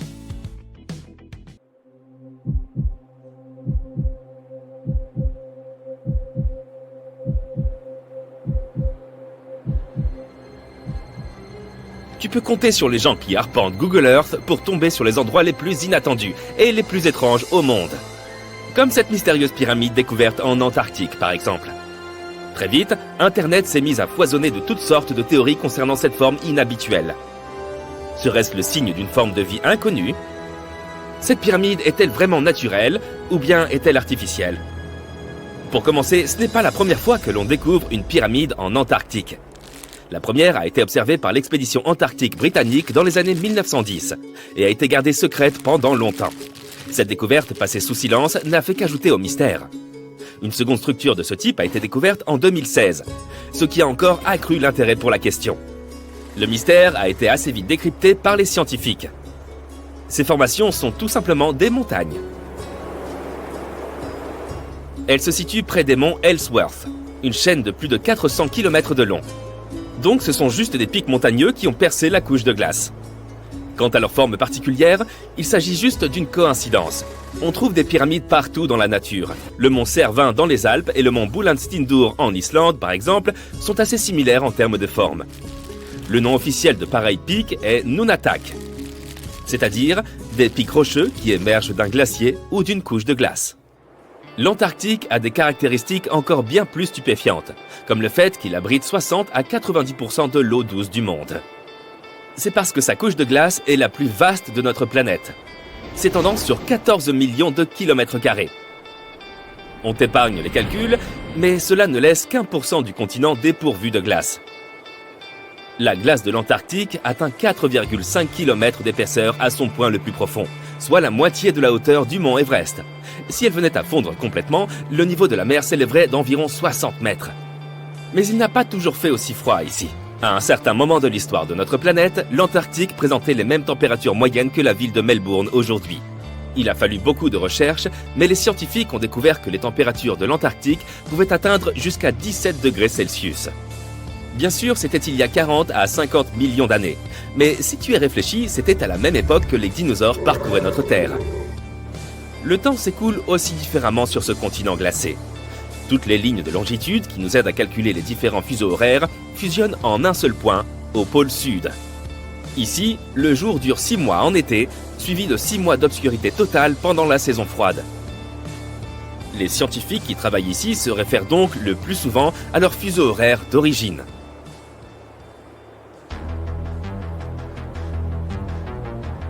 Les chutes de sang ne sont pas un vulgaire chapitre d'un film d'épouvante, mais simplement une série de chutes d'eau situées dans l'une des régions les plus sèches de l'Antarctique. Elles émergent d'un lac souterrain, rempli d'un type de bactéries particulier. Ces petits organismes absorbent des sulfates en guise de nutriments au lieu de sucre, ce qui les rend fascinants pour les scientifiques. L'eau contenue dans ces eaux est tellement saturée de fer qu'elle rouille tout simplement lorsqu'elle entre en contact de l'air. Ainsi, la couleur rougeâtre de la cascade lui donne aussi son nom. Le mégalodon fut l'un des plus grands prédateurs jamais connus dans l'histoire de notre planète. En termes d'habitat, le mégalodon vivait dans pratiquement toutes les eaux de notre globe, sauf près des pôles. La raison pour laquelle on n'a pas trouvé de tant de mégalodons en Antarctique est probablement que la créature gigantesque était adaptée uniquement aux eaux chaudes tropicales et subtropicales. Si tu prévois de visiter l'Antarctique en bateau un jour, sache que tu risques de ne pas y parvenir sur un bateau autre que métallique. La coque de ton navire doit être en acier ou en aluminium pour résister aux conditions climatiques difficiles qui règnent ici. L'Antarctique n'abrite pas beaucoup d'insectes. En fait, il n'y a qu'une seule véritable espèce d'insecte qui ait élu domicile ici. C'est un moucheron sans ailes, du nom de Belgica antarctica. Ce diptère est si petit qu'il n'atteint que 2 à 6 mm de long. De nombreux poissons de l'Antarctique ont aussi une substance antigel dans leur sang. Ils n'en ont pas forcément besoin pour se protéger du froid, mais surtout pour éviter d'entrer en contact avec la glace. Ces antigels sont constitués de grosses molécules de glycoprotéines. Elles entourent les petits cristaux de glace qui pourraient se former en s'assurant qu'ils ne se répandent pas dans les tissus de l'animal, ce qui pourrait causer beaucoup de dégâts. Elles agissent également comme une sorte de petit coussin, bloquant les cristaux de glace pointus afin qu'ils soient moins susceptibles de provoquer une douleur quelconque. Il ne pleut pas non plus beaucoup sur ce continent glacé. Mais l'Antarctique a une particularité météorologique étonnante. Il regorge de poussière de diamants. Cette poussière est en fait constituée de petits cristaux de glace qui se forment dans l'air humide près de la surface. Tu peux voir cela comme un brouillard glacé. Lorsqu'ils circulent dans l'air et sont frappés par la lumière du soleil, ils se mettent à scintiller, et ce qui donne aux visiteurs l'impression d'être entourés de diamants. C'est probablement le dernier endroit où tu voudrais accoucher. Mais c'est en 1978 que la première personne est née ici de tous les temps. Son nom est Emilio Marcos Palma, et depuis lors, 10 autres personnes sont nées ici en Antarctique. Il se trouve un lac sur ce continent glacé qui est tellement saturé de sel qu'il lui est impossible de geler, même si les températures peuvent descendre jusqu'à moins 15 degrés Celsius. C'est parce que l'eau pure gèle à 0 degrés Celsius. L'eau qui contient du sel, ou toute autre substance d'ailleurs, gèlera quand même, mais à une température bien plus basse. Cette température inférieure est variable en fonction de la substance elle-même et de la quantité qui s'en trouve dans l'eau. L'Antarctique fut le dernier continent à être découvert officiellement. Il est resté complètement inexploré jusque dans les années 1920. Mais il aura fallu 20 ans de plus pour confirmer qu'il s'agissait bien d'un continent et pas seulement d'un amas d'îles glacées. Ce n'est pas parce qu'il fait très froid ici que tu ne peux pas y avoir de rendez-vous galant. Une nuit de décembre, un scientifique américain en poste en Antarctique s'est connecté à une application de rencontre, simplement par curiosité. Il était certain qu'aucun autre profil n'apparaîtrait, mais à sa grande surprise, il a trouvé quelqu'un assez rapidement. Une autre chercheuse qui était postée à seulement 45 minutes de là et qui se trouvait en hélicoptère, bien sûr. Ils ont fini par se rencontrer et ont ainsi eu le premier encart en Antarctique jamais enregistré. Hormis la glace, ce continent possède quelque chose d'autre en bien plus grande abondance que n'importe quel autre endroit sur Terre. Des météorites. Si l'on se réfère aux recherches effectuées par les scientifiques, les météorites ont les mêmes chances d'atteindre n'importe quel point de notre planète. Cependant, une fois qu'elles ont traversé notre atmosphère, la situation se complique un peu. C'est parce que les différents climats de notre planète, comme ceux que l'on trouve près des jungles, ont beaucoup d'humidité et d'oxygène, capables de corroder la plupart des météorites. Le climat de l'Antarctique est vraiment sec, et donc la possibilité que les météorites s'y corrodent est faible, voire carrément nulle. De plus, il est beaucoup plus facile de repérer ces roches sur la surface blanche et glacée de ce désert que dans n'importe quel autre endroit sur Terre. Si le froid ne te fait pas peur, tu vas sûrement flipper quand tu entendras parler des vents qui règnent ici. C'est parce que l'Antarctique est essentiellement l'endroit le plus venteux de la planète. On a rapporté que la vitesse des vents ici pouvait même atteindre les 320 km/h. Il existe, tout près de Stonehenge, quelque chose d'absolument colossal et de profondément troublant. Plus d'une douzaine de fosses gigantesques creusées dans le sol. Toutes sont disposées avec une étrange précision et dessinent un cercle parfait de plus d'1 kilomètre de diamètre. Durant des années, nul ne sut les expliquer. Trop vastes pour des pièges, trop ordonnés pour des gouffres naturels, bien trop volontaires pour être dus au hasard. Et la question demeurait, qui possédait, il y a 4000 ans, le pouvoir, le savoir et les motifs nécessaires pour remodeler ainsi le paysage?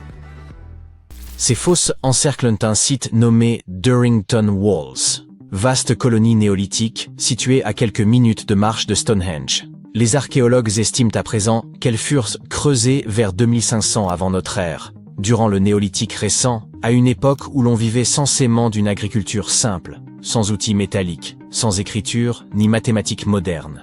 Chaque cavité atteint près de 9 mètres de large et descend à environ 4 ou 5 mètres. Formant ensemble un anneau presque parfait.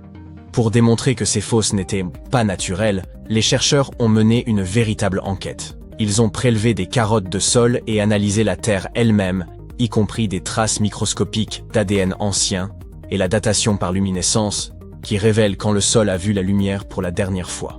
Tous les résultats convergeaient, ces fosses furent creusées délibérément par des humains. Voici où les choses deviennent réellement stupéfiantes. Les fosses n'ont pas été creusées au hasard au fil des déplacements, mais conçues comme un projet unique et cohérent. Cela implique que les bâtisseurs néolithiques savaient imaginer un cercle gigantesque, mesurer des distances en terrain découvert et coordonner des équipes sur une immense étendue, sans GPS, sans drone, ni même carte aérienne. Ils ne disposaient que d'hommes, de cordes, d'outils de bois et d'un savoir partagé. Alors pourquoi consentir un tel effort ? Les archéologues estiment que ces fosses relevaient d'un paysage rituel plutôt que fonctionnel. Durrington Walls apparaît déjà comme un lieu de rassemblement pour cérémonies, banquets et événements saisonniers. Le cercle aurait pu marquer une limite sacrée, séparant les terres ordinaires d'un espace chargé de puissance spirituelle. Certains chercheurs y voient même une frontière entre le monde des vivants et celui des profondeurs. L'ampleur de cette structure est remarquable. Elle pourrait compter parmi les plus vastes monuments préhistoriques jamais édifiés en Grande-Bretagne, dépassant Stonehenge lui-même si l'on considère sa surface totale. Et contrairement aux pierres dressées de Stonehenge, ce monument est demeuré invisible durant des millénaires dissimulée silencieusement sous l'herbe. Des générations l'ont traversée sans savoir qu'elle se tenait au cœur d'un immense tracé ancien. Longtemps, nous avons sous-estimé les peuples anciens. Nous les pensions soumis à la nature, plutôt que capables de la transformer. Pourtant, des découvertes comme celle-ci ne cessent que de le démentir. Les bâtisseurs de Durrington Walls ne se contentaient pas d'habiter le paysage, ils l'ont conçu. Ils raisonnaient en termes de géométrie, de symboles et de sens inscrits dans la durée. Et ce n'est pas un cas isolé. Partout dans le monde, grâce aux technologies récentes, les scientifiques mettent au jour des preuves montrant que les sociétés anciennes travaillaient à des échelles immenses avec une précision saisissante. Dans la forêt amazonienne, des chercheurs ont découvert les vestiges de cités vieilles de 2500 ans dissimulées sous la canopée. Ils ont exploré la région à pied pendant plus de 20 ans avant que la technologie ne finisse par lever le voile. Le lidar, comparable à une vision à rayon X capable de balayer un paysage à l'aide de lasers pour retirer virtuellement la jungle, a cartographié plus de 260 km². Il a permis d'identifier plus de 6000 plateformes rectangulaires de terre, sans doute des habitations ou des édifices publics, ainsi que des terrasses agricoles, des réseaux de drainage et des champs soigneusement modelés. Rien d'aléatoire ici. Au moins 15 implantations distinctes apparaissaient, reliées par de larges routes droites traversant le terrain. Ces voies ne suivaient ni les rivières ni les pentes, mais se croisaient à angle droit parfait, dessinant une véritable grille. Les chercheurs estiment que des populations des cultures Kilamop et Upano y vécurent entre environ 500 avant et 300 à 600 après Jésus-Christ. Elles cultivaient le maïs et la patate douce, transformaient le relief et bâtirent un système durable pendant des siècles. De telles découvertes révèlent une réalité frappante. Bien plus de gens vivaient en Amazonie qu'on ne l'avait jamais supposé, des dizaines, voire des centaines de milliers. Et ils ne se bornaient pas à y subsister. Ils façonnaient activement leur environnement. Comme à Durrington Walls, l'essentiel de l'histoire demeurait visible sans être compris, jusqu'à ce que la technologie rattrape enfin le passé. Puis vient le Pérou, avec l'un des plus grands casse-têtes de l'archéologie, les lignes de Nazca. Ces figures colossales d'animaux, de plantes et de formes géométriques s'étirent sur le sol comme un message ancien, si vaste que seuls les oiseaux ou les satellites peuvent en saisir l'ensemble.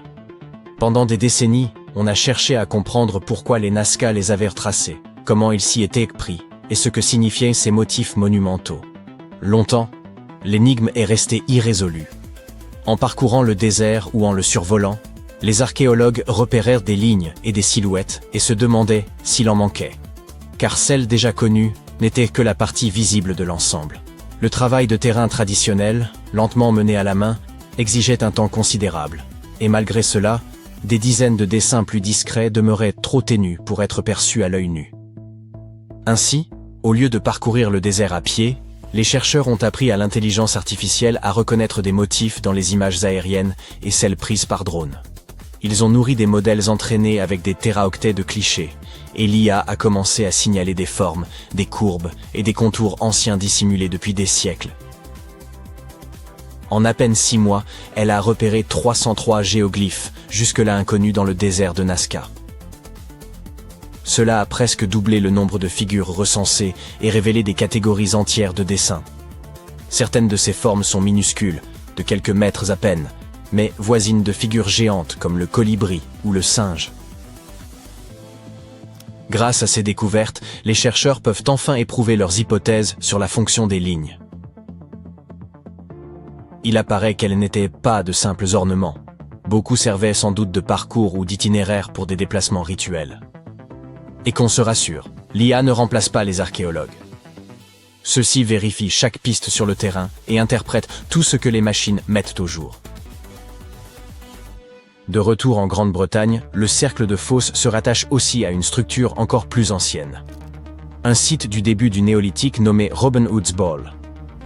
Éloigné des pierres célèbres, il semblait tout à fait secondaire. Pourtant, il s'avère que Robin Hood's Ball remonte à environ 3600 avant notre ère, soit près de 5 siècles avant Stonehenge. Il s'agit de ce que les archéologues appellent une enceinte à fossés interrompus, un vaste ouvrage circulaire de talus et de tranchées discontinues. Les fossés y sont divisés en courts segments séparés par de petits intervalles. Loin d'exclure les gens, cet ensemble devait les rassembler. Les archéologues pensent que ces enceintes servaient de lieu de regroupement, de festins, de rituels et de cohésion sociale pour les premières communautés agricoles. Puis survint un rebondissement inattendu. Lors de l'aménagement d'un terrain à Larkhill, sur une colline au nord-est de Stonehenge, destiné à des logements militaires, les archéologues mirent au jour les traces d'une autre enceinte de ce type. La carte s'en trouva bouleversée. Le paysage ne s'était pas développé à partir de Stonehenge. Il était déjà animé bien avant l'érection des pierres. En poursuivant les fouilles, les chercheurs découvrirent des centaines d'outils en silex, de fines pointes de flèches en forme de feuilles, des fragments de crânes humains et des bois de cervidés, sans doute employés pour creuser. Puis apparut la poterie. Des styles différents surgissaient selon les secteurs, dans les fossés ou dans des fosses voisines.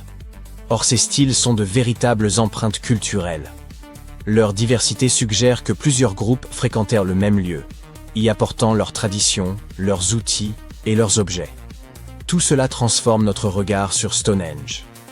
Les pierres n'ont pas jailli du néant. Elles se sont dressées dans un paysage déjà chargé de sens, de mémoire et de circulation. Chaque découverte nouvelle, qu'elle provienne de Stonehenge, de l'Amazonie ou du Pérou, oblige les archéologues à réécrire les manuels et le monde entier à repenser l'idée de progrès. Il apparaît que les anciens compensaient l'absence d'acier et d'électricité par l'observation, l'inventivité et un sens partagé. L'obscurité survient en plein midi. Qu'est-ce donc? La fin du monde? Devenez-vous aveugle? Un immense astéroïde se dirige-t-il vers la Terre? Rassurez-vous, il ne s'agit que d'une éclipse. Un phénomène cosmique d'ampleur planétaire qui n'a rien d'effrayant.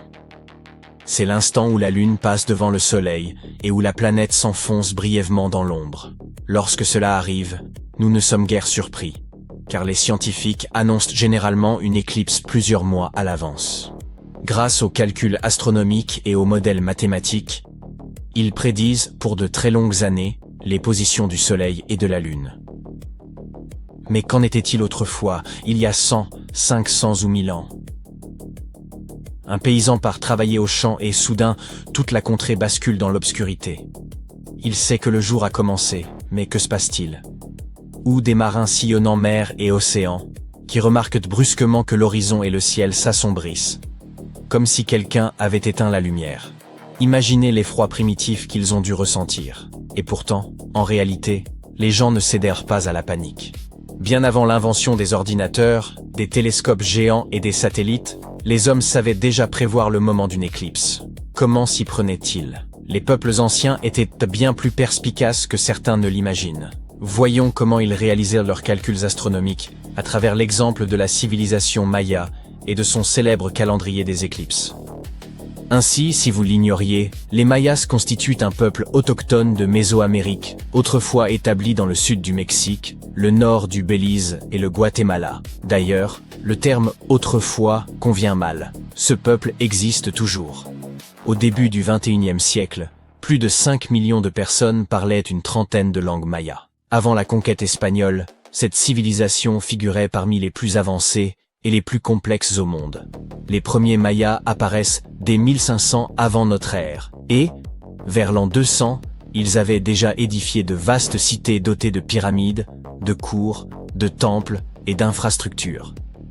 Ils étaient célèbres pour leur calendrier et leurs prévisions astronomiques. Vous avez sans doute entendu parler du calendrier Maya, dont la chronologie s'achevait en 2012, ce qui fit croire à beaucoup que l'apocalypse surviendrait cette année-là. Heureusement, rien ne se produisit. Une autre de leurs créations était le calendrier des éclipses, destiné à en prévoir les occurrences. Longtemps, les scientifiques en ont ignoré le fonctionnement, mais ils en connaissent aujourd'hui le principe. Tout commence avec le Codex de Dresde, un ouvrage datant des 11e ou 12e siècles. Composé de 78 pages en papier d'écorce, renfermant des savoirs sur l'astronomie, l'astrologie, les saisons et la médecine. Il fait partie des rares livres à avoir survécu à la conquête espagnole du territoire maya. Les dates des éclipses revêtaient alors une grande importance. Mais pourquoi? Souhaitaient-ils simplement chômer et festoyer? En un sens, oui. Mais il s'agissait de cérémonies sombres et redoutables. D'antiques rituels sans rien de réjouissant.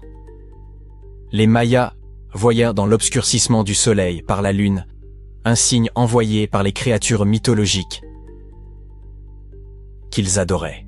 Lorsque le jour s'assombrissait, ils accomplissaient des rites inquiétants, espérant ainsi apaiser les divinités et obtenir récoltes abondantes, protection contre leurs ennemis, renouveau de la nature ou autres faveurs. Sans entrer davantage dans les détails, retenez qu'ils tenaient à connaître à l'avance les dates des éclipses afin de préparer ces cérémonies. C'est dans ce but qu'ils conçurent leur calendrier. L'une des tables du Codex de Dresde répertorie 405 mois lunaires, chacun correspondant à une révolution complète de la Lune autour de la Terre, soit environ 29 jours. Grâce à ces données, les prêtres mayas pouvaient annoncer des éclipses jusqu'à 700 ans à l'avance. Ce calendrier leur indiquait précisément le jour de l'événement. Pourtant, les chercheurs modernes ne comprenaient pas comment il était utilisé. Ce n'est que récemment qu'ils en ont élucidé le mécanisme. Ainsi, les Mayas observaient quotidiennement la Lune et le Soleil. En suivant le déplacement de la Lune dans le ciel, ils comprirent qu'il s'écoulait environ 29 jours entre deux nouvelles lunes. Ils remarquèrent ensuite que, parfois, la Lune masquait le Soleil, et que ces éclipses ne survenaient pas au hasard, mais selon des cycles précis. Ils élaborèrent alors un vaste calendrier composé de mois lunaires numérotés. 1 mois, 2 mois, 3 mois, et ainsi de suite jusqu'à 405. Durant certains mois, la Lune occultait entièrement le Soleil, tandis que, lors d'autres, elle ne le couvrait que partiellement. Ils consignèrent avec soin les jours exacts de ces phénomènes et enregistrèrent la position de la Lune sur 405 mois. Grâce à ces données, ils pouvaient prévoir où se trouverait l'astre pour les 405 mois suivants, puis recommencer ainsi durant des siècles. En termes simples, ils reprenèrent le calendrier après cette période. Du moins, telle était l'interprétation des scientifiques modernes. Mais elle s'avéra erronée. La Lune n'accomplit pas sa révolution autour de la Terre en un temps rigoureusement identique chaque mois. Certaines périodes sont légèrement plus longues, d'autres un peu plus courtes, avec seulement quelques heures d'écart. Pris isolément, ces décalages semblaient négligeables. Mais leur accumulation finissait par fausser le calendrier. Imaginez que vous arriviez avec une minute de retard à un rendez-vous. Cela n'a guère d'importance. Mais si ce retard se répète pendant 3 mois, vous accusez déjà près d'1 heure et demie de décalage. Sur un calendrier de 405 mois, ces heures supplémentaires devenaient bien plus nombreuses. Si les Mayas avaient systématiquement repris le dernier nombre d'un tableau pour débuter le suivant, leur prévision d'éclipse se serait peu à peu dégradée, chaque réinitialisation amplifiant l'erreur. Ils choisirent probablement une autre méthode, en commençant un nouveau tableau au 358e mois du précédent. Dans ce cas, leur calcul sur l'alignement du Soleil et de la Lune n'avait qu'une avance d'environ 2 heures et 20 minutes, une précision remarquable pour cette époque. Si l'on compare l'ancienne table aux connaissances actuelles sur les cycles d'éclipses, on constate que cette méthode permettait aux Mayas de prédire avec exactitude chaque éclipse solaire visible sur leur Terre entre 350 et 1150 de notre ère. Ces ajustements mineurs assuraient le bon fonctionnement de la table sur de longues périodes. Les scientifiques affirment qu'avec ces mises à jour, la table serait restée précise pendant des siècles, avec des écarts inférieurs à 51 minutes sur 134 ans. Cela illustre non seulement l'avancée des mathématiques mayas, mais aussi la manière dont ils reliaient intimement leur existence et leur croyance au mouvement du Soleil, de la Lune et des étoiles. Nous faisons quelque chose de comparable avec l'année bissextile. Février compte normalement 28 jours, mais tous les 4 ans, un jour supplémentaire le porte à 29. La Terre ne parcourt pas exactement un tour complet autour du Soleil en un an, mais en un an plus environ 6 heures supplémentaires. Ces heures additionnelles s'accumulent et, au fil des années, finissent par constituer un jour entier, que l'on ajoute à la fin de février. Le jour intercalaire. De petites erreurs de ce type sont ainsi corrigées. Les Mayas appliquaient un procédé analogue pour leur calendrier des éclipses. Mais comment choisissaient-ils les points de référence pour leurs calculs astronomiques? Nous l'ignorons. Ils y parvenaient sans ordinateur, télescope ni autre technologie moderne, simplement grâce à leur remarquable capacité d'observation de la nature. Un système similaire de cycles a conduit certaines personnes à croire que le monde prendrait fin en 2012. Les Mayas avaient conçu un calendrier débutant en 344 avant notre ère et se terminant le 21 décembre 2012, qu'ils percevaient comme la fin d'un ancien cycle et le commencement d'un nouveau. Notre culture contemporaine a, hélas, transformé ce point en une supposée fin du monde. Outre leur calendrier, les Mayas ont érigé des structures architecturales uniques et inventé l'un des systèmes d'écriture les plus élaborés. Ils étaient également grands amateurs de chocolat liquide. Ils cultivaient les cacaoyers, récoltaient les fèves, les séchaient, les broyaient et les mélangeaient à de l'eau, chauffant le tout pour obtenir une boisson mousseuse et très amère qu'ils adoucissaient avec du miel ou agrémentaient de piments et d'autres épices. Les Mayas ont réalisé de nombreuses inventions fascinantes, mais ce sujet mérite une exploration plus approfondie dans une autre vidéo.